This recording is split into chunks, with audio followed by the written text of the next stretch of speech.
Hello students, Tagore children academy की online classes में आपका स्वागत है। हमारा टॉपिक चल रहा था साझेदार के अवकाश ग्रहण मृत्यु पर लिखी। तो देखते हैं अपन न्यूमेरिकल क्वेश्चंस को देखते हैं। तो आपकी बुक में पेज नंबर 146 पर आंकिक प्रश्न 1, पेज नंबर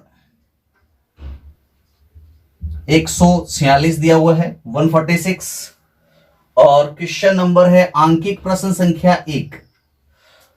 इसको अपन करेंगे अभी। तो देखिए प्रश्न में क्या कहा है। XYZ एक फर्म में साझेदार थे और लाभ को 1/2, 1/3, 1/6 के अनुपात में बांटते थे। 31 दिसंबर को स्थिति विवरण यानी बैलेंस शीट आपकी दी हुई है। नीचे कुछ सूचनाएं दी हुई है। उपरोक्त तिथि को Y फर्म निम्न शर्तों पर अवकाश ग्रहण करता है। नीचे कुछ शर्तें दी हुई है। हमें बनाना क्या है। आप पुनर्मूल्यांकन खाता, साझेदारों के पूंजी खाते और अवकाश ग्रहण के पश्चात फर्म का चिट्ठा तैयार कीजिए। तो सबसे पहले आप बनाओगे यहाँ पे रीवैल्यूएशन अकाउंट। तो मैं यहां आपको बना दे रहा हूं रीवैल्यूएशन अकाउंट। तो देखिए आप यहां लिखोगे सर रीवैल्यूएशन अकाउंट बनाना है हमें। तो रीवैल्यूएशन अकाउंट जब हम बनाते हैं तो आपको इसका रूल ध्यान होना चाहिए। क्या रूल है रीवैल्यूएशन अकाउंट का। सर रीवैल्यूएशन अकाउंट में हम 3 चीजों को अपन यहाँ पे शामिल करते हैं। कौन कौन सी 3 चीजें। सर रीवैल्यूएशन अकाउंट में हम एसेट, लायबिलिटीज और प्रोविजंस को इंक्लूड करते हैं। किसको। एसेट, लायबिलिटीज और प्रोविजंस को इंक्लूड करते हैं। अगर एसेट की वैल्यू कम होती है, लायबिलिटीज और प्रोविजन की वैल्यू बढ़ती है, तो रीवैल्यूएशन अकाउंट के डेबिट में रिकॉर्ड करना होता है। और अगर इसकी एसेट की वैल्यू बढ़ती है और इन दोनों की वैल्यू कम होती है तो उसे रीवैल्यूएशन अकाउंट के क्रेडिट में रिकॉर्ड करना होता है। ये रीवैल्यूएशन अकाउंट का सिंपल सा एक रूल था, छोटा सा। उसके बाद मैंने बताया था रीवैल्यूएशन अकाउंट का जो भी बैलेंस होता है वो बैलेंस ट्रांसफर हो जाता है पार्टनर्स कैपिटल में, ओल्ड रेशियो में ट्रांसफर हो जाता है। तो देखिए आपको क्या करना है इस क्वेश्चन में। ये डेबिट साइड है इसकी और ये क्रेडिट साइड है। यहां लिखोगे आप ये पर्टिकुलर्स का कॉलम हो जाएगा, यहां लिखोगे आप ये अमाउंट का कॉलम होगा। उसी तरह यहां पे पर्टिकुलर्स लिखोगे और यहां अमाउंट लिखोगे।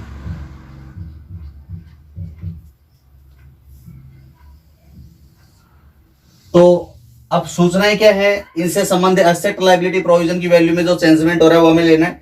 तो इसे इंफॉर्मेशन में देखना होगा। बैलेंस शीट के नीचे जो इंफॉर्मेशन दी हुई है, तो बैलेंस शीट के नीचे इंफॉर्मेशन में आपको दिया हुआ है फर्म की ख्याति का मूल्यांकन 9000 पर किया जाएगा। तो ख्याति का जो समायोजन होता है वो किससे होता है। पूंजी खाते से होता है। तो इसको पूंजी खाते में देखेंगे। और मशीन पर 10% और मोटर वैन पर 15% ह्रास लगाया जाए। अच्छा, मशीन और मोटर वैन दोनों क्या है सर। एसेट्स है। तो एसेट पर लगाना क्या है। ह्रास लगाना। ह्रास लगाने का मतलब क्या हो गया। संपत्ति के मूल्य में कमी हो जाना। और जब संपत्ति के मूल्य में कमी हो जाएगी तो संपत्ति को कौन से साइड में रिकॉर्ड करेंगे। रिवर्सन के डेबिट में रिकॉर्ड करेंगे। तो यहां लिख देंगे to machinery account, to machinery account और टू मोटर वेन्स अकाउंट। यहां पे एंट्री पास करेंगे। तो देखिए इस क्वेश्चन में मशीनरी पर 10% ह्रास लगाना है। तो बैलेंस शीट में देखिए मशीन की वैल्यू कितनी 17,500 है, उसका 10% होगा 1750। उसी प्रकार मोटर वैन की वैल्यू कितनी है सर। मोटर वैन की वैल्यू दी हुई है यहाँ पे अपने को 4000 दी हुई है। तो 4000 पर कितना ह्रास लगाना है। मोटर वैन पर 15% लगाना है। तो 4000 का 15% कितना होगा। 15 चौका 60, 600 रुपए होगा। तो 600 रुपए आपने मोटर वैन पर ह्रास लगाया। उसके बाद अगला पॉइंट दे रखा है, पॉइंट ग, स्टॉक पर 20% और भवन पर 10% की वृद्धि की जाए। स्टॉक और भवन, स्टॉक और बिल्डिंग दोनों पर वृद्धि करने, दोनों चीज क्या होती है। एसेट होती है। तो देखिए एसेट की वैल्यू क्या हो रही है, वृद्धि हो रही है। तो कौन से साइड रिकॉर्ड करेंगे सर। क्रेडिट में। तो क्रेडिट में लिख देंगे बाय स्टॉक और बाय स्टॉक अकाउंट। और दूसरे किस में वृद्धि करनी है सर। यहां पे एक बिल्डिंग यानी भवन में करनी है। तो bye building account.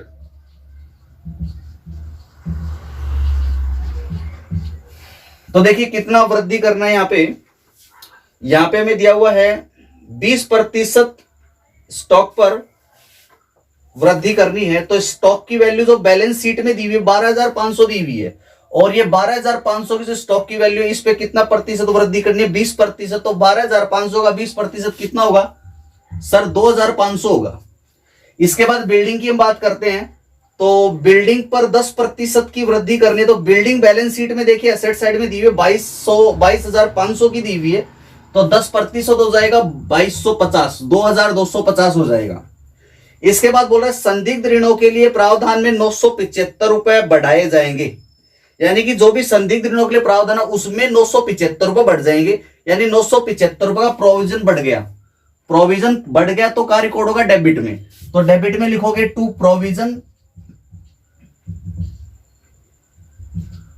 Provision for doubtful debts.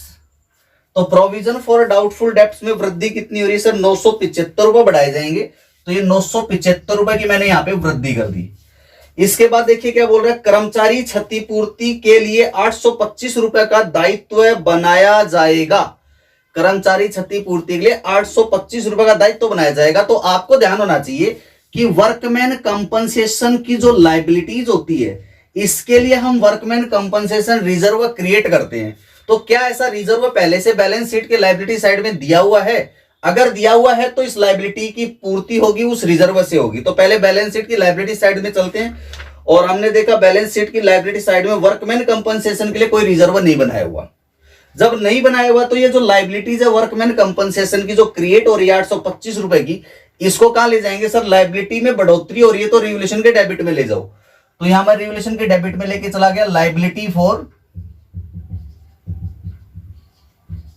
Liabilities for workman compensation. कितने रुपए से बढ़ाई जाएगी लाइबिलिटी क्रिएट होगी सर, 825 रुपए से लाइबिलिटी क्रिएट होगी।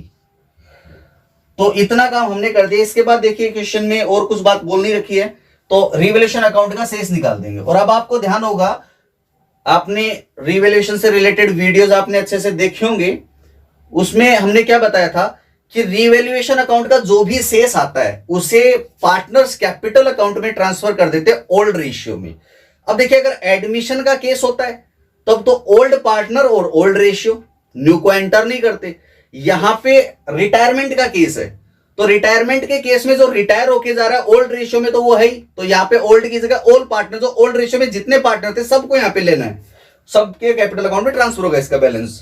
तो देखते हैं कौन कौन पार्टनर थे। यहाँ पे वाई अवकाश ग्रहण कर रहा है, एक्स वाई जेड पार्टनर थे, तो इसका जो भी डिफरेंस आएगा, जो भी बैलेंस होगा इस अकाउंट का, उस बैलेंस को हम ट्रांसफर कर देंगे पार्टनर्स कैपिटल अकाउंट में। तो बैलेंस देख लेते हैं कितना आ रहा है सर, इसके क्रेडिट साइड में ये आ रहा है 4750।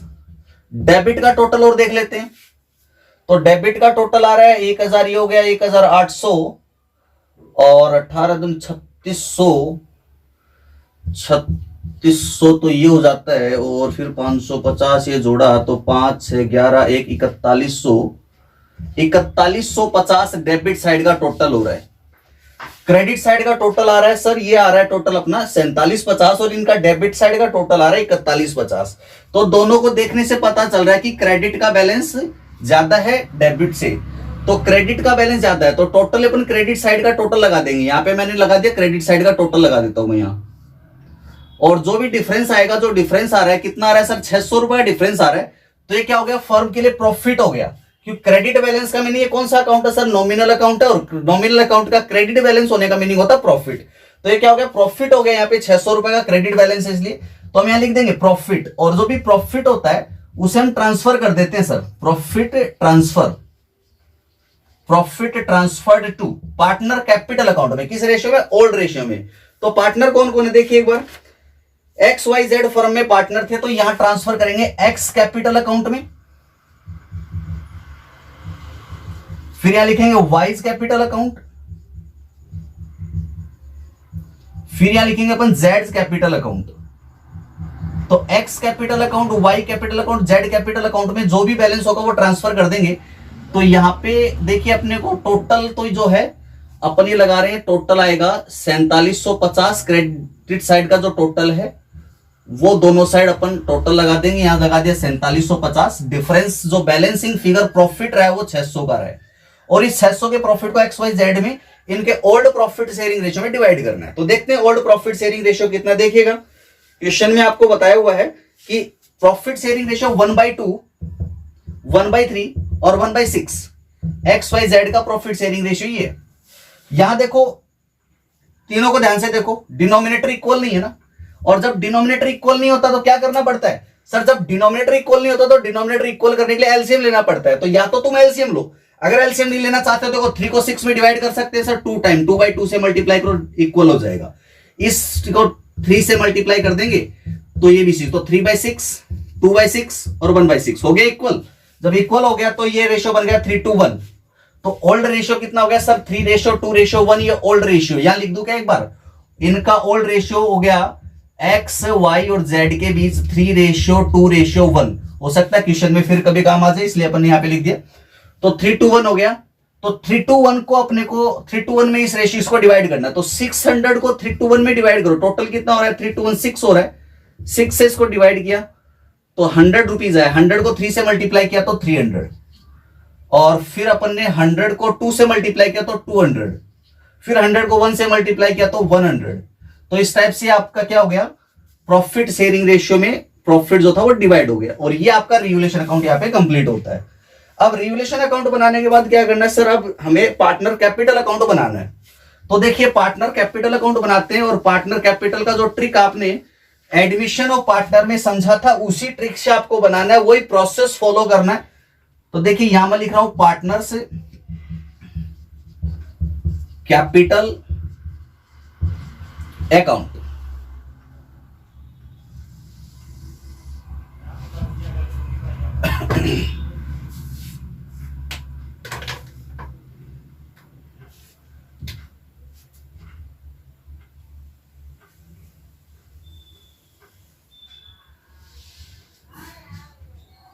तो ये आ गया आपका पार्टनर कैपिटल अकाउंट में। पार्टनर कौन कौन है sir, X Y Z partner है। तो आप यहां लिखोगे पार्टनर एक्स, पार्टनर वाई और पार्टनर जेड। एक्स वाई और जेड के कॉलम बनाएंगे, एक्स वाई जेड। इसी तरह इधर लिखेंगे अपन, ये पार्टनर एक्स के लिए कॉलम है, और ये इधर पार्टनर वाई के लिए कॉलम है, और इधर ये पार्टनर जेड के लिए कॉलम होगा। तो यहां पे पार्टनर एक्स वाई जेड के लिए हमने कॉलम बना दिए। पार्टनर कौन है सर, यहां पे एक्स, ये वाई, ये जेड, एक्स वाई और जेड। और अब हमें क्या करना है,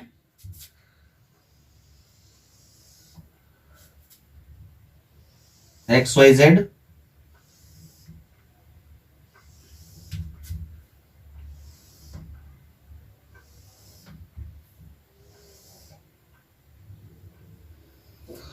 यहां लिखेंगे पार्टिकुलर्स, यहां लिखा जाता है पार्टिकुलर्स।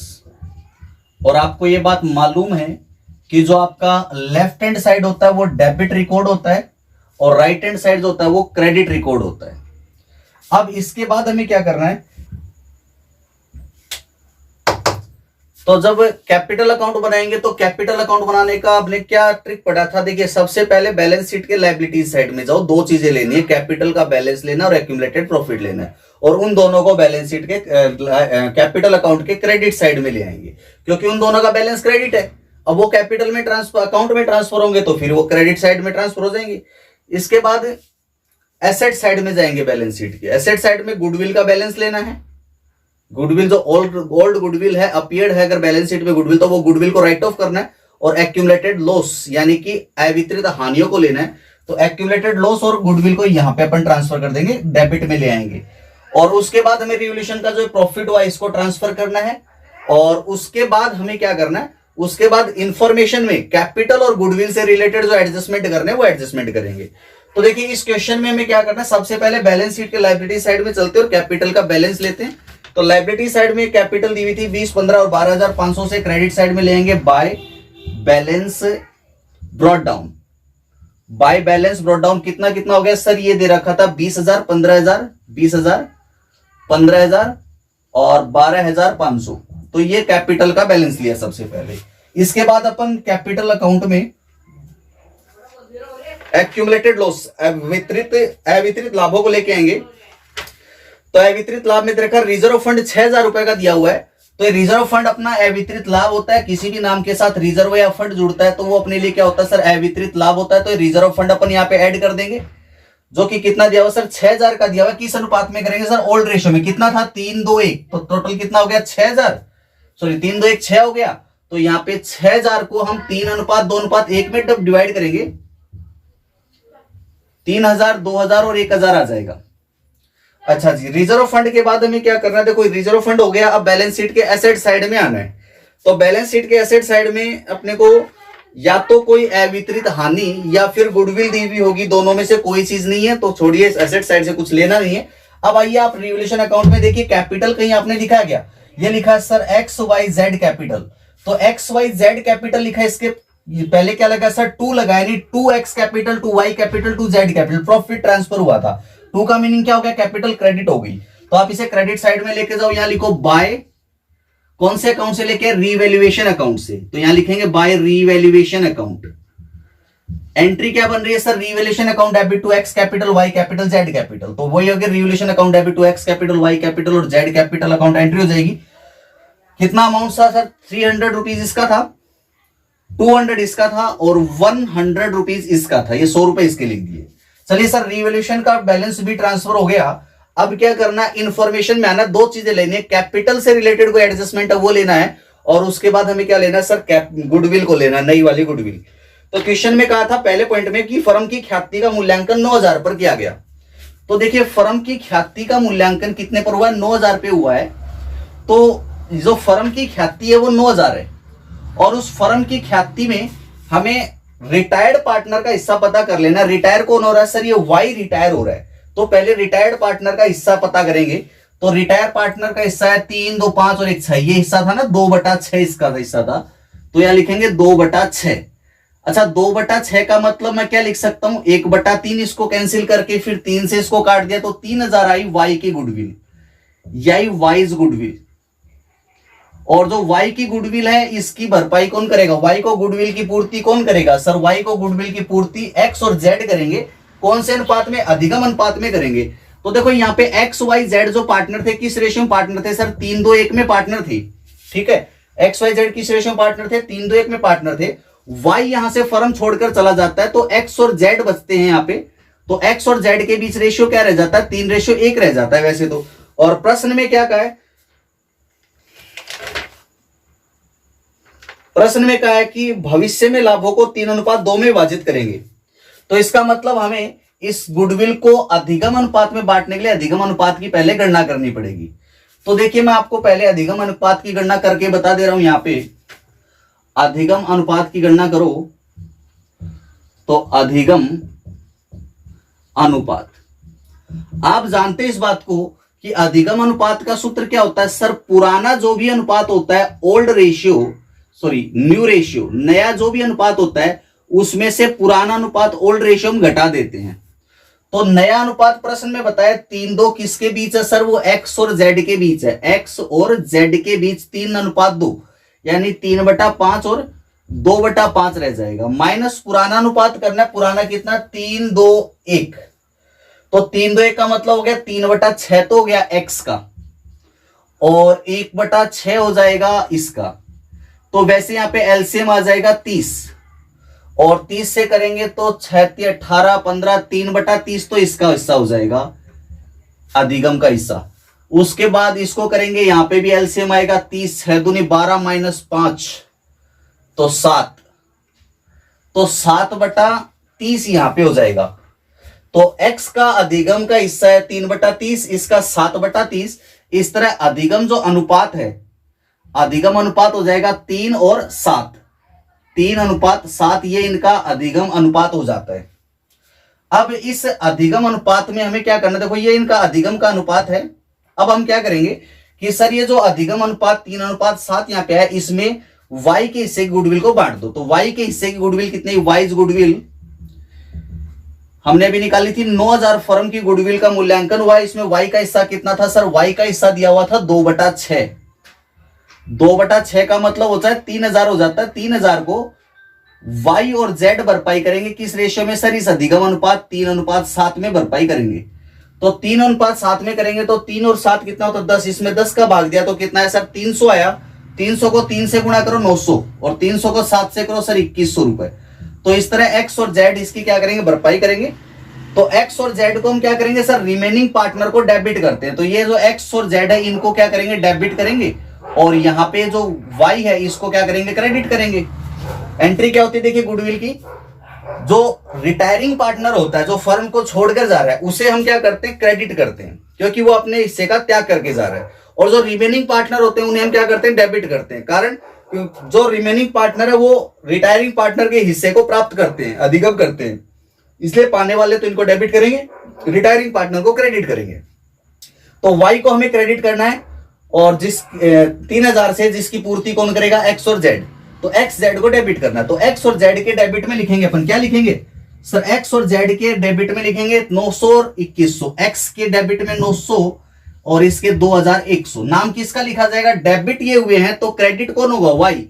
तो वाई का अपोजिट वाले अकाउंट का नाम आता है हमेशा वाइज कैपिटल अकाउंट। इसके बाद देखिए यहां पे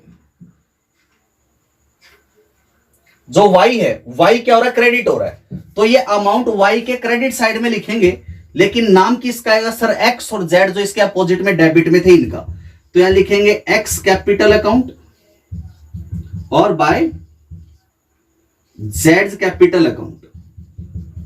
z कैपिटल अकाउंट कितना होगा सर ये होगा यहां पे x से इसने लिया 900 और z से लिया 2100। इस तरह इसका 3000 रुपए कंप्लीट हो जाता है। इतना काम करने के बाद आगे इंफॉर्मेशन इसमें क्या दिया हुआ है इंफॉर्मेशन में,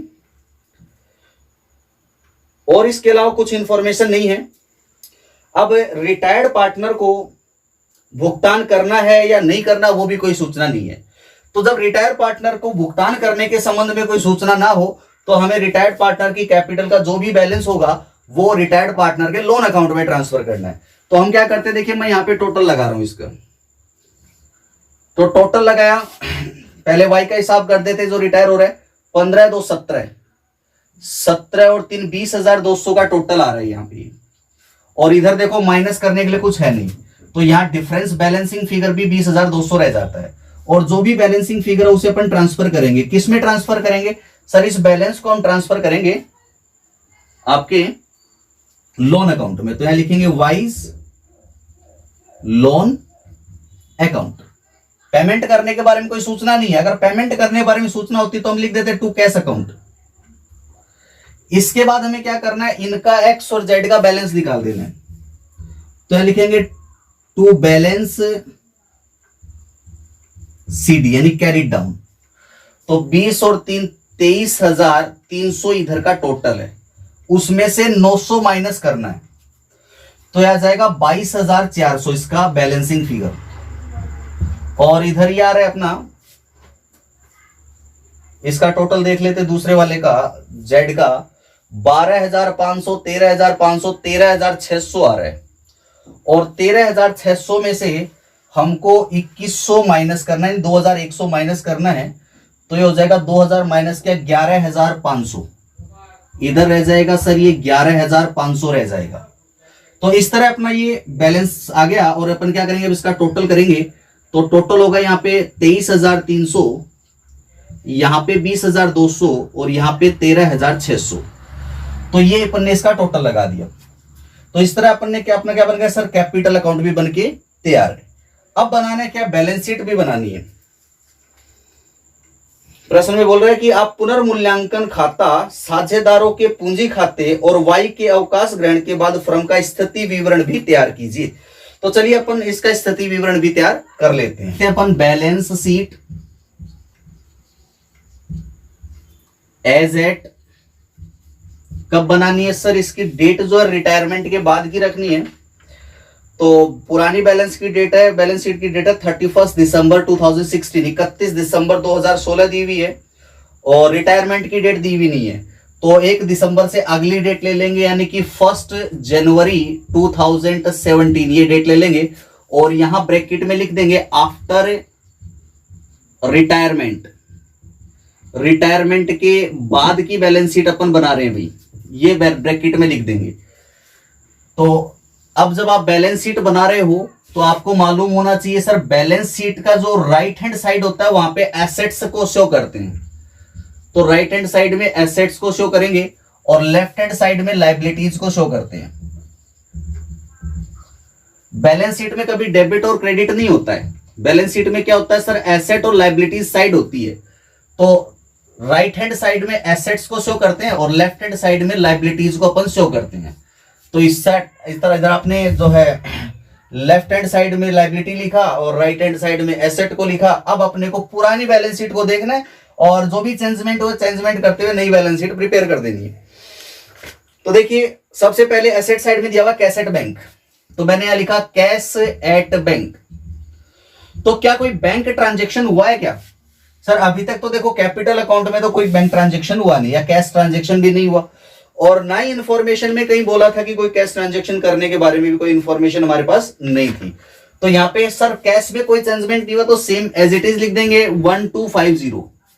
इसके बाद था डेटर्स, तो हमने लिखा यहाँ पे डेटर दिया हुआ, ये दिया हुआ सर 8000 का अमाउंट डेटर्स का दिया हुआ है, और इस डेटर्स में कि सूचना प्रोविजन दिया हुआ था 250 का। हमें क्या करना है, 250 प्रोविजन में 975 को बढ़ाने, पॉइंट नंबर घ देखिए इसमें नीचे दिया हुआ आपको आपका डी पॉइंट, संदिग्ध ऋणों के लिए प्रावधान को 975 से बढ़ाया जाए। तो यहां से मैं लेस करूंगा प्रोविजन फॉर डाउटफुल डेट्स, कितना है सर 250 पहले से था और 975 रुपए इसमें और वृद्धि करनी है, तो 975 रुपए की मैंने इसमें और वृद्धि की। तो 250 और 975 कितना हो जाता है सर 1100 ये हो गया और 1225 रुपए का ये हो गया। तो आप क्या करोगे 1225 रुपए इसमें से घटा देंगे तो 7000 ये हो गया 6800 6775 रुपए, तो 6775 रुपए का डेटर्स हो जाता है। डेटर्स के बाद देखिए इंफॉर्मेशन में आपको स्टॉक दिया हुआ है, तो यहां मैं लिख देता हूं स्टॉक। अब स्टॉक की पुरानी जो वैल्यू है वो है आपकी 12500 पुरानी वैल्यू है, जबकि क्वेश्चन में क्या बोला था स्टॉक और भवन में स्टॉक पर 20% और भवन पर 10% की वृद्धि करनी थी, तो स्टॉक पर 20% बढ़ाने, तो यहां स्टॉक दिया 12500, 12500 का 20% कितना होता है सर, ये होता है 2500, 2500 रुपए जोड़ो, तो 12500 में वृद्धि 20% 2500 की तो आपके हो गए सर 15000 हो गई। इसके बाद देखिए क्या दिया हुआ है, इसके बाद हमें स्टॉक के बाद दिया हुआ मोटर वैन, पुरानी बैलेंस शीट को देखिए मोटर वैन 4000 का दिया हुआ, तो लिख देता हूं मैं यहां पे मोटर वैन भी लिख देता हूं मोटर वैन्स। तो मोटर वैन जो दिया हुआ वो यहां तो 4000 का, लेकिन नीचे इंफॉर्मेशन दी हुई थी। सेकंड पॉइंट था अपना ख पॉइंट, मशीन और मोटर वैन पर हरास लगाना था और मोटर वैन पर 15% डेप्रेशन लगाया था, अपन ने रिवोल्यूशन अकाउंट में भी लगाया था। देखिए तो 15% निकालो इसका, किसका 4000 का 15%, 600 रुपए का डेप्रेशन अपन रिवोल्यूशन में लगा चुके थे, तो वो 600 रुपए कम हो जाएगा, तो कितना रहेगा सर यहाँ पे जो 4000 है इसमें से 600 रुपए कम होगा तो 3400 रुपए इसकी नई वैल्यू रह गई। इसके बाद था मशीनरी दिया हुआ है 17500 का, तो मैंने यहां लिखा मशीनरी जो अपने को दिया हुआ है यहाँ पे 17500 दिया हुआ है, और प्रश्न में बोला था कि मशीन पर 10% ह्रास लगाया जाए, इसीलिए हमने रिवोल्यूशन के डेबिट में 1750 रुपए लिखा था, और वही 1750 और रिवोल्यूशन के डेबिट में लिखा था वो यहां से माइनस कर दें क्योंकि इसकी वैल्यू कम हो रही है, तो यहां पे 16000 यानी 15750 ही हो जाएगा आपका। इसकी वैल्यू कितनी होगी सर 15750 इसकी वैल्यू हो जाती है मशीनरी की। मशीनरी के बाद देखिए क्या दिया हुआ है, मशीन के बाद आपको दिया हुआ है बिल्डिंग 22500 की, तो अपन यहां लिख देते हैं बिल्डिंग, तो मैंने यहां लिखा बिल्डिंग, और बिल्डिंग की वैल्यू दी हुई है यहां पे सर 22500, यहां पे बिल्डिंग की वैल्यू दी हुई है। अब बिल्डिंग की वैल्यू जो अपने को 22500 दी हुई है, इसमें भी कोई चेंजमेंट था क्या? बिल्कुल था। देखिए बोला था स्टॉक पर 20% और भवन पर 10% की वृद्धि की जाए, और हमने रिवोल्यूशन अकाउंट के क्रेडिट में भी लिखा था बाई बिल्डिंग, और 10% लिखा था इसका 2250 रुपए क्रेडिट में लिखा था, यानी वृद्धि भी थी। तो वृद्धि हुई तो इसमें जोड़ दो, कितनी वृद्धि हुई थी सर? 2250 की वृद्धि हुई थी, इसमें जोड़ के लिख देंगे। तो हमने लिखा 24,750 रुपए, ये हो जाता है। इसके बाद देखिए, इसके बाद हमें क्या करना है सर? कोई नई एसेट थी क्या? अगर कोई नई एसेट होगी तो रिवैल्यूएशन के क्रेडिट में मिलेगी, और क्रेडिट में कोई नई आइटम थी नहीं। और अब देखते हैं अपन, क्या इसमें कोई नई एसेट हो सकता है यहां पे मिले अपने को? कैपिटल अकाउंट के क्रेडिट में भी अपने हो सकता है, लिखियो कोई नई चीज तो कुछ नहीं है। एसेट साइड कंप्लीट है, लायबिलिटी साइड को बनाते हैं। लायबिलिटी साइड में देखिए, पुरानी बैलेंस शीट को सबसे पहला आइटम दे रखा है क्रेडिटर्स, और क्रेडिटर के रिलेशन में कोई इंफॉर्मेशन दी हुई नहीं है यहाँ पे। तो 9,500 रुपए मैंने क्रेडिटर का एज इट इज शो कर दिया। उसके बाद है बिल्स पेबल, और बिल्स पेबल का भी कोई इंफॉर्मेशन क्वेश्चन में नहीं दिया हुआ। अगर इसका कोई इंफॉर्मेशन क्वेश्चन में नहीं है तो इसको भी सेम एज इट इज अपन दिखा देंगे, 2,500 ये हो जाएगा।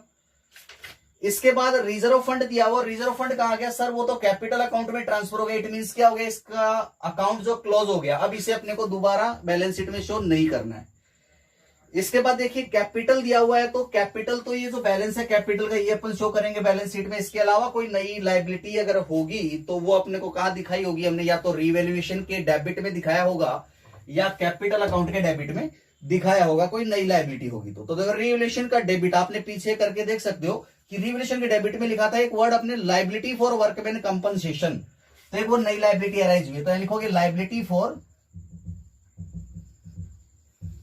Workman compensation. कितना था वो लायबिलिटीज सर? वो था 825 रुपए का एक दायित्व बना था। और इधर देखो, एक नई लायबिलिटी लोन अकाउंट, किसका? Wise loan account. तो लिखो ये भी एक लायबिलिटी होगी, वाइज लोन अकाउंट। तो इसका कितना बैलेंस है सर? 20,200 का ये हो गया। अब लिखेंगे अपन कैपिटल्स को। तो कैपिटल्स में किसके सर? एक्स और जेड की कैपिटल है, तो यहां लिखेंगे एक्स और जेड। कितना है सर? 22,400 इसका है और 11,500 इसका है। टोटल कितना हो जाता है? 33,900 रुपए टोटल ये हो जाता है। अब मैं क्या करता हूं? टोटल लगा देता हूं दोनों साइड का, और टोटल अगर दोनों साइड का इक्वल आ रहा है, इसका मीनिंग क्या हुआ कि अपनी बैलेंस शीट करेक्ट है, अपना क्वेश्चन करेक्ट है। और अगर टोटल दोनों साइड का इक्वल नहीं है, इसका मतलब कहीं ना कहीं मिस्टेक अपन ने जरूर की है। तो देखिए टोटल लगाइए, इसका कितना आ रहा है?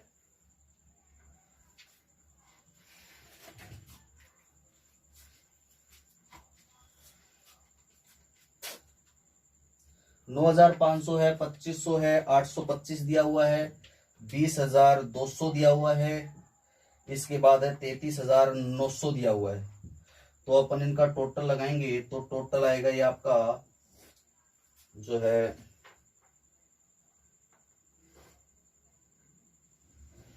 64,450, और उधर का टोटल देख लेते हैं 1,250 प्लस 67,75 प्लस 15,000 प्लस 3,400 15,750 24,750, तो 66,925 रुपए का ये टोटल आ रहा है।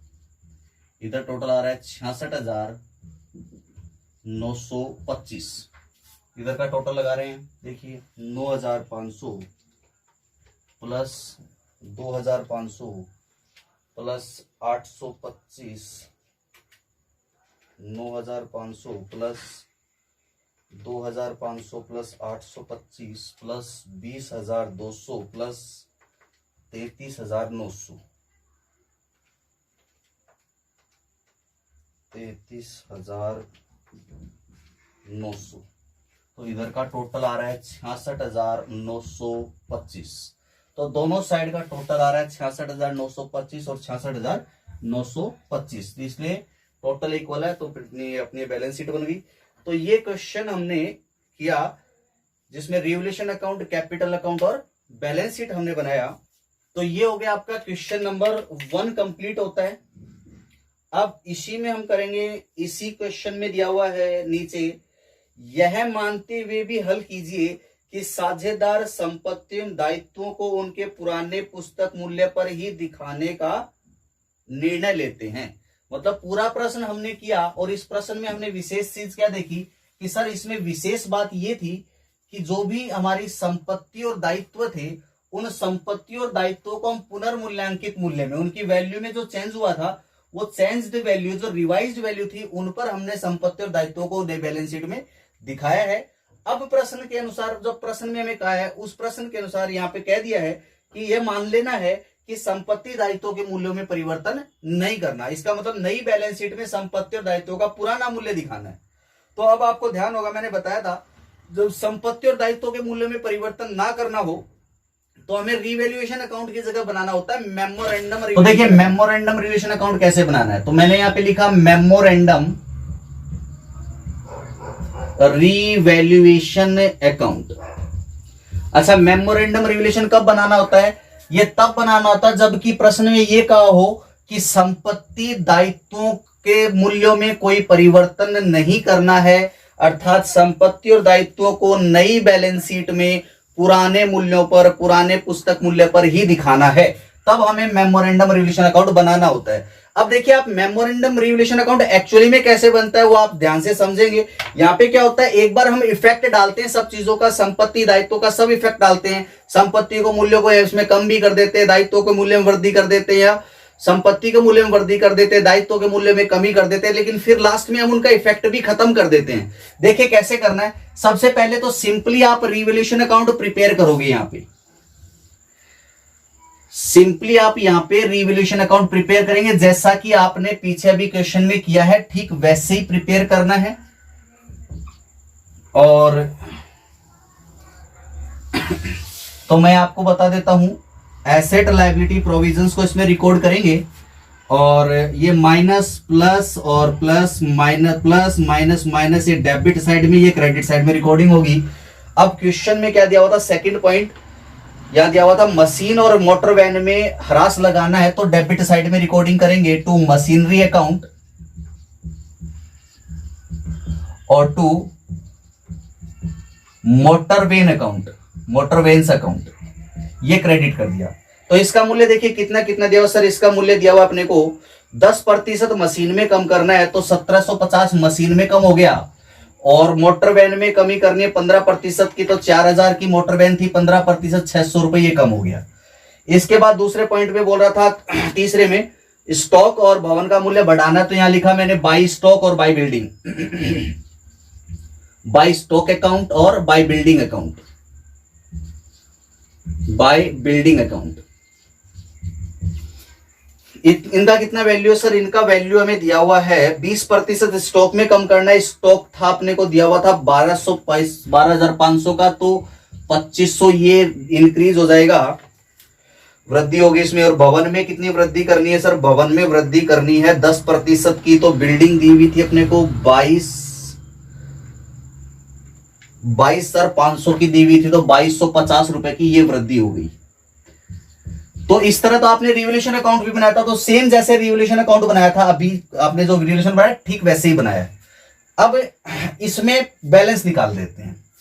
बैलेंस तो सर इधर ये 4750 आ रहा है, और ये माइनस करेंगे।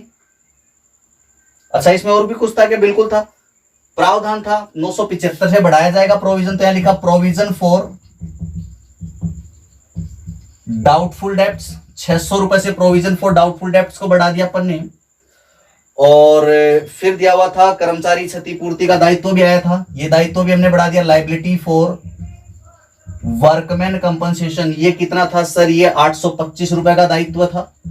तो इस तरह आपका जो बैलेंस रह गया वो ये टोटल 4750 हो गया। और ये कितना आ रहा था, अभी अपने पीछे क्वेश्चन में क्या था, आई थिंक 600 रुपए का डिफरेंस आया था, वही डिफरेंस यहां भी आएगा। 1750 ये है, और 600 और 825 ये है, तो हमने इसमें से 1750 मशीन की वैल्यू कितनी थी सर, मशीन की वैल्यू थी 17,500, और मशीन में 10% कम करना था। और मोटर वैन की वैल्यू थी अपने को 4000, 15% 600 कम करना था। संदिग्ध ऋणों में कितना बढ़ा सर, 975 रुपए प्रोविजन फॉर बैड डेट्स में बढ़ा। ये कितना बढ़ा है, 975 बढ़ा है। तो और ये कितना बढ़ा है, वर्कमैन कंपनसेशन 825 था, तो ये हो गया 1750 और 600 और प्लस 975 है, और ये 825 है। इस तरह टोटल हो जाता है 4150। 4750 में से 4150 घटाया अपन ने, तो 600 रुपए का डिफरेंस आया। 4750 ये हो गया। अब हमें यहाँ पे जो प्रॉफिट जो भी आया है इसको ट्रांसफर कर देना है। तो यहां लिखेंगे प्रॉफिट ट्रांसफर। ट्रांसफर कितना है सर, ये कहां ट्रांसफर करना है, पार्टनर कैपिटल में करना है। कौन से पार्टनर कैपिटल में, ओल्ड पार्टनर में, ओल्ड रेशियो में। ओल्ड पार्टनर कौन है सर, XYZ पार्टनर है, जिनका जो अभी रेशियो हमने निकाला था वो 3:2:1 निकाला था, क्योंकि रेशियो क्या दिया हुआ था प्रश्न में, ये दिया हुआ था 1/2, 1/3 और 1/6 दिया हुआ था। इनका एलसीएम लेके ये अपने 3:2:1 रेशियो बनाया था, तो इसको 3:2:1 में बांट देंगे। तो कितना हो गया सर, 300 ये हो गया, 200 ये हो गया और 100 रुपए ये हो जाता है। तो इस तरह ये एक्स कैपिटल अकाउंट में ट्रांसफर हो गया, क्रेडिट हो गया, मींस एक्स कैपिटल अकाउंट, यहां पे वाई कैपिटल अकाउंट क्रेडिट हो गया, वाई कैपिटल अकाउंट, और इस तरह से जेड कैपिटल अकाउंट यहां पे क्रेडिट हो जाता है। तो आपने इनको कैपिटल अकाउंट में ट्रांसफर कर दिया। अब सर कैपिटल अकाउंट में तो हमने ट्रांसफर कर दिया, तो ये तो रिवैल्यूएशन ही हो गया। मेमोरेंडम इसमें कहां आया, तो देखो मेमोरेंडम रिवैल्यूएशन क्या कहता है कि अपने को एसेट लायबिलिटी का रिवैल्यूएशन तो करना है, लेकिन रिवैल्यूएशन करने के बाद उनका जो इफेक्ट है वो भी खत्म करना है। क्यों करना है, क्योंकि एसेट लायबिलिटी को नई बैलेंस शीट में रिवाइज्ड वैल्यू पर दिखाना है। देखो नॉर्मली टीचर्स क्या करते हैं, टीचर्स ये करते हैं जो प्रॉफिट ट्रांसफर है इसको यही छोड़ देते हैं, सीधा 600 रुपए दिखाते हैं और फिर डायरेक्टली क्या करते हैं, ये जो प्रॉफिट ट्रांसफर है 600 रुपए, यहां पे ये 300, 200 और 100 रुपए दिखा देते हैं, सेम एज इट इज। यहां पे दिख देते हैं एक्स कैपिटल, वाई कैपिटल और जेड कैपिटल। ये इस तरह यहां पे टीचर्स इसको यहां पे ऐसे शो कर देते हैं, और टीचर्स ही नहीं, हो सकता है मे भी आपकी बुक में भी ऐसा ही हो, तो ऐसा। और फिर इसको क्या करते हैं, इसी को यहां पे कर देते हैं बाय रिमेनिंग पार्टनर। रिमेनिंग कौन है, रिमेनिंग दिया हुआ है यहां पे एक्स और जेड है, तो एक्स और जेड में इनको न्यू रेशियो में 600 रुपए था, न्यू रेशियो कितना 3:2 दिया हुआ है, 3 और 2 5 हो जाता है, 600 में 5 से डिवाइड किया तो 120। तो ये कर देते हैं अपन 12 36 360 और 12 दूनी 24 240, इस तरह डिवाइड करके सिर्फ प्रॉफिट को डिवाइड करके यहां पे कंप्लीट कर देते हैं इसको। लेकिन इसमें देखिए प्रॉफिट को तुमने डिवाइड किया, पहले प्रॉफिट को तुमने 600 को इस तरह डिवाइड किया और ये 600 रुपए बाद में तुमने नए रेशियो में डिवाइड किए। चलो कैपिटल अकाउंट का इफेक्ट तो यहाँ पे समझ में आता है, लेकिन एसेट अकाउंट का जो डिफरेंस, एसेट अकाउंट में जो चेंजमेंट हुआ है, अगर तुम मशीन अकाउंट बना रहे होते तो मशीन अकाउंट में क्रेडिट में तो 1750 आ गए ना। देखिए क्या करना है, मैं बता देता हूं आपको, क्योंकि आपकी बुक में कुछ अलग तरीके से दिया होगा, टीचर्स आपको कुछ और तरीके से बताएंगे, लेकिन यहां पे लॉजिक समझना क्या है। देखिए यहां लॉजिक समझना, सर हमने मशीन अकाउंट बनाया, देखिए टीचर्स क्या करते हैं, मैं आपको पहले प्योरली बता देता हूं।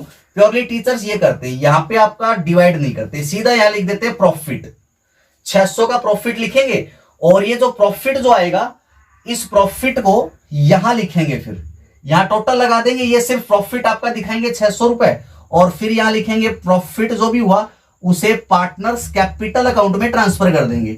ठीक नीचे ले आएंगे इसको पार्टनर्स कैपिटल में, ये पार्टनर्स कैपिटल अकाउंट में ले आएंगे और एक्स वाई जेड कैपिटल में यहां पे ट्रांसफर करेंगे 300, 200 और 100, इस तरह 600 डिवाइड कर देंगे। अब कहेंगे आपसे कि 600 इधर का टोटल है, इसी को आप अपोजिट में लिख देंगे बाय पार्टनर कैपिटल। ये प्रॉफिट ट्रांसफर हुआ था, इधर ये लॉस ट्रांसफर करके आपको बता देंगे कि इसको लॉस ट्रांसफर कर दो पार्टनर्स कैपिटल अकाउंट। तो न्यू रेशियो में डिवाइड कर देते हैं एक्स और जेड में, 600 रुपए को एक्स और जेड में नए रेशियो में डिवाइड करेंगे तो नया रेशियो 3:2 क्वेश्चन में दिया हुआ है, तो 600 को 3:2 में डिवाइड करेंगे तो 360 और 240 आएगा। तो इस तरह ये आपका रिवैल्यूएशन मेमोरेंडम रिवैल्यूएशन बनवा देते हैं। लेकिन इसमें देखिए कमी है, एक तो सबसे पहली बात तो इसमें सीधा रूल आपको बता देते हैं कि जो भी प्रॉफिट आएगा उसको यहां नीचे ले आओ, पहले तो इस प्रॉफिट को प्रॉफिट मान के कैपिटल में ट्रांसफर कर दो और फिर इसी प्रॉफिट को लॉस मान के नए रेशियो में पार्टनर कैपिटल में डिवाइड कर दो। तो ये एक रटने वाली बात हो जाती है, और मुझे आप लोगों को अकाउंट्स बिल्कुल भी रटाना नहीं है, मुझे आप लोगों को अकाउंट सिखाना है। हमारा टारगेट है अकाउंटिंग स्किल्स को डेवलप करना, और वही हम डेवलप करना सीखेंगे। अब देखिए इसके पीछे लॉजिक क्या होता है, मैं आपको लॉजिक समझाता हूं। देखिए आपको क्या दिया हुआ है, आपको यहां पे दिया हुआ है कि सर ये आपका प्रॉफिट हुआ। अब आपको एक ही बात ध्यान रखनी है कि सर हमारा जो भी प्रॉफिट लॉस हुआ उसको सेम रीवैल्यूएशन अकाउंट की तरह बनाएंगे, ऐसा बिल्कुल भी नहीं करेंगे। अपने को जो रिवैल्यूएशन बनाना है वैसे ही बनाएंगे। मेमोरेंडम रिवैल्यूएशन का पहला पार्ट जो होता है पार्ट 1, ये पार्ट 1 रिवैल्यूएशन अकाउंट ही होता है, मेमोरेंडम तो बाद में देखेंगे इसको। तो पहले आप लिखो यहां पे प्रॉफिट ट्रांसफर, जैसे अब तक करते हो ठीक वैसे ही करना है। फिर इसका इफेक्ट समझेंगे। प्रॉफिट ट्रांसफर कर देना है, ट्रांसफर टू कहां पे सर, एक्स कैपिटल अकाउंट में ट्रांसफर करना है, वाइज कैपिटल अकाउंट में ट्रांसफर करना है, और जेड कैपिटल अकाउंट में ट्रांसफर करना है। और कौन से रेशियो में सर, वही 3:2:1 इनका ओल्ड रेशियो था, 3:2:1 था, तो 600 को 3:2:1 में डिवाइड करो, तो 3:2:1 में डिवाइड किया तो कितना है सर, 300 इसका या 200 इसका और 100 रुपए इसका। तो इस तरह आपका रिवोल्यूशन अकाउंट कंप्लीट। अब बात क्या रही, अब प्रश्न में ये कह रहा है कि संपत्ति और दायित्वों को उनके पुराने मूल्यों पर बैलेंस शीट में दिखाना है। आप एक बार इस बात को भूल जाओ कि प्रॉफिट आया है कि मेमोरेंडम रिवोल्यूशन आपने बनाया, आप इस बात पे ध्यान दो कि ये जो संपत्ति मशीन थी, अगर मैं मशीनरी का अकाउंट बना देता हूं, यहां पे मशीनरी का अकाउंट बना देता हूं, तो मशीन का बैलेंस क्या होता है सर, डेबिट बैलेंस होता है, एसेट है ना मशीन, तो मशीन अकाउंट का बैलेंस कौन सा होता है सर, डेबिट बैलेंस होता है। तो मैं मशीन का डेबिट में पहले बैलेंस लिखूंगा, टू बैलेंस बीडी, ऐसा ही तो लिखा जाएगा। तो बैलेंस बीडी मशीन का लिखा, पुरानी बैलेंस शीट में देख के लिखना पड़ेगा। पुरानी बैलेंस शीट में बैलेंस बीडी मशीन का दिया हुआ था 17,500 दिया हुआ था, यहां 17,500 लिखा। फिर तुमने एक एंट्री क्या लिखी, memorandum revolution account FB to machine, तो क्या लिखा तुमने, टू मशीन लिखा, तो मतलब मशीन क्रेडिट हो गया। तो लेजर पोस्टिंग का होनी चाहिए सर, क्रेडिट में होनी चाहिए, और किस नाम से, मेमोरेंडम रिवोल्यूशन अकाउंट के नाम से। कितने रुपए से, 1750 रुपए से। अब तुम अपने मशीन अकाउंट का बैलेंस देखो, मशीन 17,500 था, 1750 क्रेडिट में है, तो यहां पे by balance CD, by balance CD कितना आ रहा है बताओ, बताओ तो जरा कितना आ रहा है बैलेंस सीडी सर। 17,000 में से ये घटाया अपन ने, तो 15,750 का बैलेंस आ रहा है, 15,750 का बैलेंस आ रहा है। तो ये हो जाएगा आपका 00 और 8 7 15 और 7 और 17,500, और इधर भी टोटल 17,500। अब देखिए बैलेंस शीट में हमेशा क्या दिखाया जाता है सर, क्लोजिंग बैलेंसेस दिखाए जाते हैं, एसेट लायबिलिटी के क्लोजिंग बैलेंस। यहां मशीन का क्लोजिंग बैलेंस कितना, 15,750। और क्वेश्चन में क्या बोला है कि, क्वेश्चन में बोला है कि संपत्ति और दायित्वों के मूल्य में परिवर्तन नहीं करना। जब संपत्ति दायित्वों के मूल्य में परिवर्तन नहीं करना, तो ये जो 1750 का जो इफेक्ट हुआ है, इस इफेक्ट को खत्म करना पड़ेगा भाई। ये जो इफेक्ट आया है, ये बैलेंस कम कैसे हुआ, बैलेंस पहले पुराना बैलेंस 17,500, नया बैलेंस 15,750, तो या तो चेंज हो गया बैलेंस, बैलेंस चेंज होगा, नई बैलेंस शीट में चेंज बैलेंस जो हुआ है वो आएगा। तो अपने अभी जो पिछले क्वेश्चन में, इसी क्वेश्चन में जो पार्ट 1 किया था अपन ने, जब बिना मेमोरेंडम के बनाया था, सिर्फ रिवोल्यूशन अकाउंट बनाया था, तब हमने पुरानी बैलेंस, नई जो बैलेंस शीट बनाई थी, उसमें ये चेंज बैलेंस जो बैलेंस सीडी आया था, ये अपन ने दिखाया था, 17,500 में 1750 घटा के ये बैलेंस दिखाया था। लेकिन अब क्वेश्चन में बोला है कि इनके मूल्यों में परिवर्तन नहीं करना, लेकिन यहां तो परिवर्तन हो रहा है। पहले ओपनिंग बैलेंस ये था, क्लोजिंग बैलेंस ये है, तो बैलेंस चेंज हो, किसकी वजह से चेंज हो रहा है सर, ये जो मेमोरेंडम रिवोल्यूशन में ट्रांसफर हुआ ना 1750, इसकी वजह से कम हो रहा है। तो इसका इफेक्ट तुम्हें खत्म करना पड़ेगा। और इसका इफेक्ट खत्म कैसे होगा, देखिए कैसे होगा, ध्यान दीजिए बात पे आप।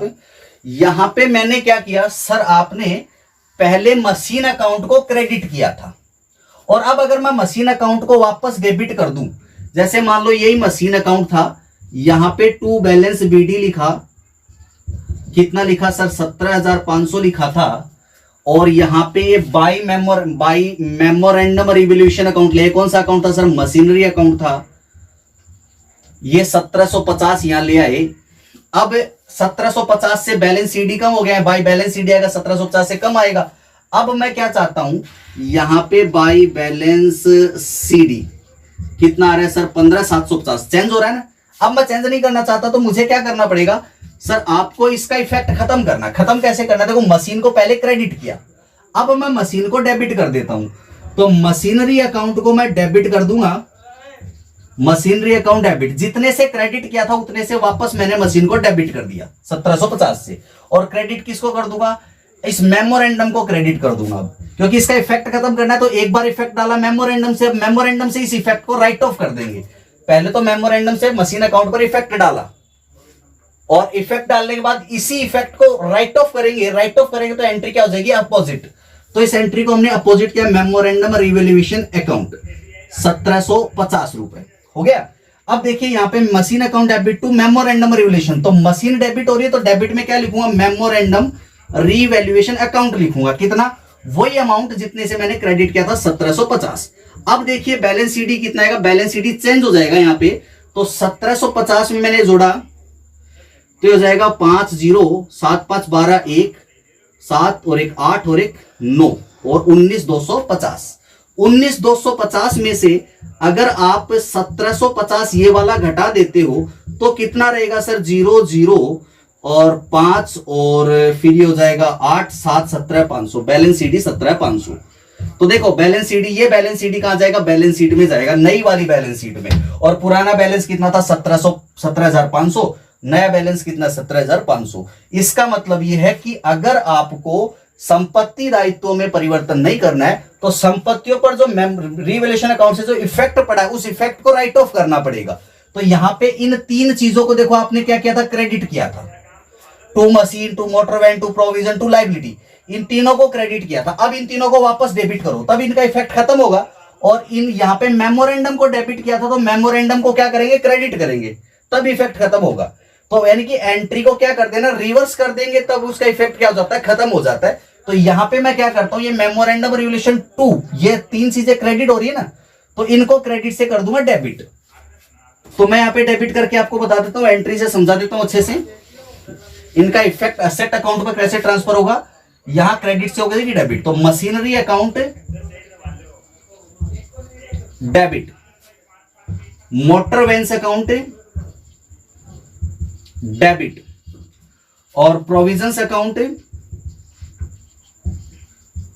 डेबिट, और liability for workman compensation account debit. तो ये था सर 1750, 600, 975 और 825। और अब आपने जिसे डेबिट किया था उसे क्रेडिट, अभी डेबिट किया था सर मेमोरेंडम रिवैल्यूएशन के डेबिट में थे, तो मेमोरेंडम रिवैल्यूएशन डेबिट था, अब इसे क्रेडिट करो। तो यहां लिखेंगे टू मेमोरेंडम रिवैल्यूएशन अकाउंट, ये क्रेडिट हो जाएगा, इसका टोटल लग के यहां जाएगा। अब देखो ध्यान से, मेमोरेंडम रिवैल्यूएशन क्रेडिट हुआ है तो सेकंड पार्ट में क्या करेंगे, सेकंड पार्ट की एंट्री पास हो रही है तो सेकंड पार्ट में ये मेमोरेंडम रिवैल्यूएशन के क्रेडिट में चली जाएगी। बाय क्या लिखेंगे, तो इनको लिखेंगे by machine motor van provision, तो by machinery account, by motor van account,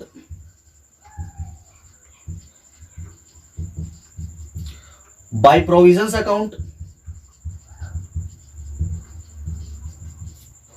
और by liability for workman compensation account, by liability for workman compensation account. और ये था 1750, ये था 600, ये था 975 और ये था 825। तो इस तरह आपकी एंट्री की लेजर पोस्टिंग यहां पे होगी। अब देखो इधर आपने दो चीजें दिखाई थी, स्टॉक और बिल्डिंग।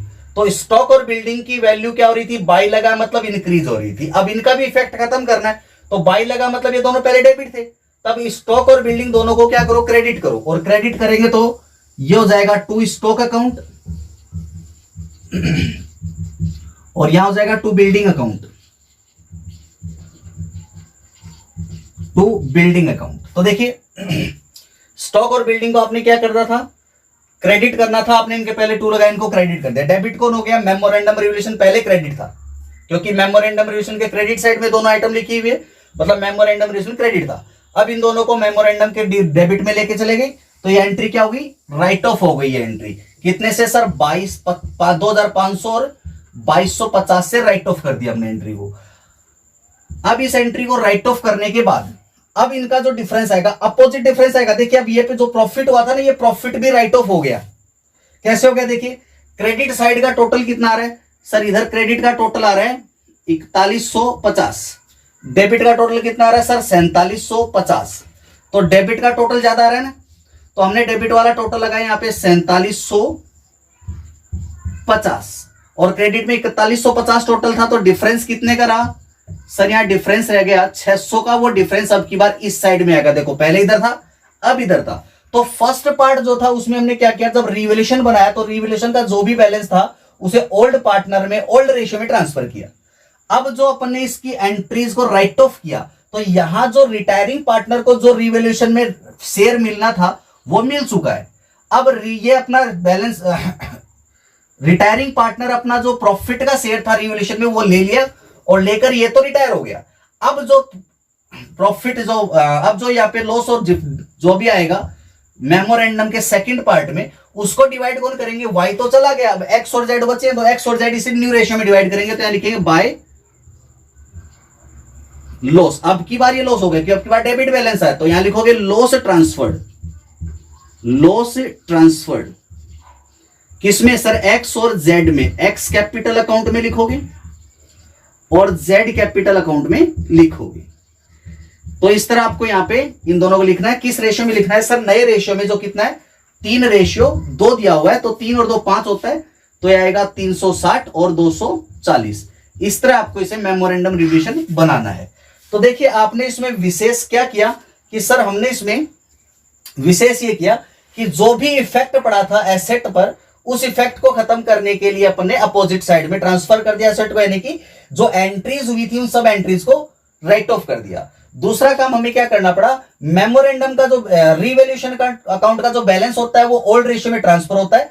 तो फर्स्ट पार्ट में जो भी डिफरेंस आया था वो हमने ओल्ड रेशियो में ट्रांसफर किया। ओल्ड रेशियो में जो भी शेयर मिलना था या बियर करना था, जो भी था इसका हिस्सा, वाई का हिस्सा वाई ले चुका है, और वाई लेने के बाद वाई रिटायर हो जाता है। अब सेकंड पार्ट जब बनाओगे, जब इन एंट्रीज को राइट ऑफ करोगे, राइट ऑफ करने मतलब ये क्रेडिट थी, अब इनको डेबिट किया, ये डेबिट हुई थी, अब इनको क्रेडिट किया, तो इनका इफेक्ट खत्म करने के लिए आपने इनको अपोजिट साइड में ट्रांसफर किया। तो ट्रांसफर करने के लिए आपने क्या किया, अपोजिट में ट्रांसफर किया। अब डिफरेंस आया अपोजिट साइड में, पहले डेबिट में डिफरेंस था, अब क्रेडिट में डिफरेंस आया। अब जो मेमोरेंडम का जो सेकंड पार्ट का डिफरेंस है, ये कौन डिवाइड करेंगे, ये एक्स और जेड जो रिमेनिंग पार्टनर है अपने न्यू प्रॉफिट शेयरिंग रेशियो में इसको डिवाइड करेंगे। तो इस तरह आपको बनाना है मेमोरेंडम रीवैल्यूएशन अकाउंट आपको बनाना है। अब ये अकाउंट बनाने के बाद बैलेंस शीट में सिर्फ एक जगह चेंज आएगा। कहां चेंज आएगा, या एक तो कैपिटल अकाउंट में, कैपिटल अकाउंट का बैलेंस शीट ही चेंज होगा, या फिर अगर कोई कैश ट्रांजैक्शन हुआ है तो कैश और बैंक बैलेंस में चेंज आएगा। बाकी चीज जो दी हुई थी सेम एज इट इज आपको वहां पे पुटअप करनी है। और कैपिटल अकाउंट में आपको क्या दिखाना है, एक तो ये एंट्री कैपिटल अकाउंट में ऐसे पास करनी है, एक ही एंट्री, मतलब कैपिटल अकाउंट में ये एंट्री तो पहले भी की थी आपने, एक ही एंट्री आपकी इंक्रीज हो जाती, ये एंट्री आपको और पास करनी पड़ेगी। तो इस मेमोरेंडम रिवैल्यूएशन पे कैपिटल अकाउंट पे क्या इफेक्ट पड़ता है सर, कैपिटल अकाउंट पे ये वाली जो एंट्री ये एक्स्ट्रा हो जाएगी, बाकी कैपिटल अकाउंट सेम वैसा ही बनेगा जैसा अब तक बनाया था आपने। इसी क्वेश्चन को हमने बिना मेमोरेंडम रिवैल्यूएशन के बनाया, एक क्वेश्चन को 2 पार्ट में कर रहे हैं। तो कैपिटल अकाउंट तो सेम अभी जो बनाया था सेम वैसा ही बनाना है, एक डिफरेंस आएगा, ये जो बैलेंस है, ये जो एंट्री एक्स्ट्रा होगी, तो ये एंट्री कहां जाएगी सर, ये कैपिटल अकाउंट के डेबिट में पास हो जाएगी। और इससे क्या फर्क पड़ेगा, कैपिटल अकाउंट का बैलेंस चेंज हो जाएगा, ठीक है। और बैलेंस शीट पे क्या फर्क पड़ेगा, बैलेंस शीट में सिर्फ कैपिटल अकाउंट में चेंजमेंट आएगा, कैश ट्रांजैक्शन तो यहां क्वेश्चन में कहीं भी नहीं हुआ था, तो सिर्फ कैपिटल अकाउंट में चेंज आएगा। जो बैलेंस शीट में आप कैपिटल्स दिखाए थे लास्ट में उसमें चेंजमेंट आएगा, बाकी पुरानी जो बैलेंस शीट में जो आइटम जितने वैल्यू पर लिखी है सेम उसी वैल्यू पर लिखना है, नई आइटम कोई लिखनी नहीं है, पुरानी बैलेंस शीट ही बनानी है। तो आई थिंक आपको यह बात अच्छे समझ में आ गई होगी। आप इस मेमोरेंडम रिवैल्यूएशन के बेस पर आप कैपिटल अकाउंट और बैलेंस शीट आप बना के देखोगे, समझ में आती है तो ठीक है, अगर नहीं समझ में आती है तो आप कमेंट बॉक्स में कमेंट करके मुझसे पूछ सकते हो। अगर आपको नहीं समझ में आ रहा तो इस पूरे क्वेश्चन का पार्टनर कैपिटल और बैलेंस शीट के साथ एक वीडियो बना के आपको अच्छे से फिर से समझा दिया जाएगा। तो आज के लिए हम इतना ही करते हैं, आज के लिए बस हम इतना ही करते हैं। नेक्स्ट वीडियो मिलते हैं नेक्स्ट क्वेश्चन के साथ, तब तक आप इस क्वेश्चन को अच्छे से सोल्व कीजिए। Thank you very much.